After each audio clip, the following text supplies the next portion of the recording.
সবুজ পাতার আড়ালে থোকায় থোকায় ঝুলছে লিচুর মুকুল।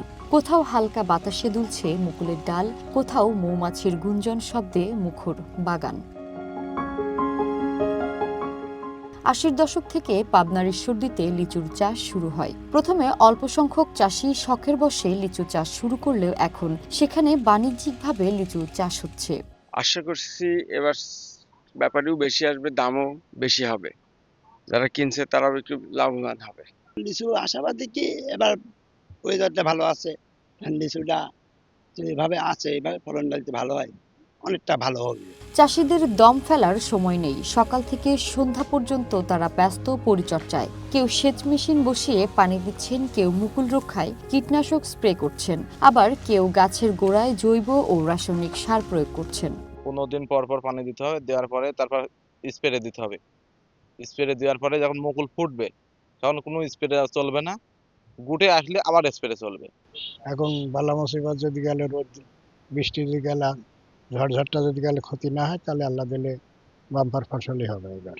ফাল্গুন থেকে লিচুর সোনালী মুকুল ফোটে। চৈত্রের শুরুতে ফুলগুলো কুঁড়িতে রূপ ধারণ করে। আবহাওয়া অনুকূলে থাকলে জ্যৈষ্ঠ মাসের শুরুতেই গাছে গাছে লালচে লিচুর দেখা মিলবে। এই বছর পাবনা জেলায়, বিশেষ করে ঈশ্বরদী উপজেলায় ব্যাপক মুকুলের সমারোহ দেখা দিয়েছে এবং কৃষকরা নতুন স্বপ্ন দেখতে শুরু করেছে। গতবারের হতাশা থেকে এবার আবার আশায় বুক বেঁধেছে তারা। এবছর লিচুর ব্যাপক সমাগম হয়েছে এবং আমরা আশা করি আমাদের লক্ষ্যমাত্রা যেটা ৪,৭০০ হেক্টর জমিতে লিচু আবাদ হয় পরিকল্পিতভাবে ঈশ্বরদী উপজেলায় এবং বিক্ষিপ্তভাবে পাবনার কিছু কিছু উপজেলায়।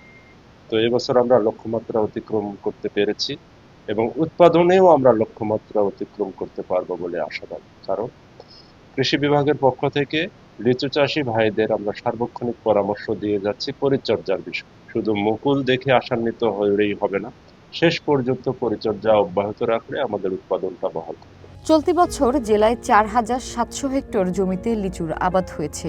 এবছর ৫৫০ থেকে ৬০০ কোটি টাকার বেশি লিচু বিক্রির আশা করছেন কৃষি বিভাগ। ঈশ্বরদীর লিচু রাজধানী ঢাকা, চট্টগ্রাম সহ দেশের বিভিন্ন এলাকায় পাঠানোর পাশাপাশি রপ্তানি করা হচ্ছে দেশের বাইরেও। One national desk.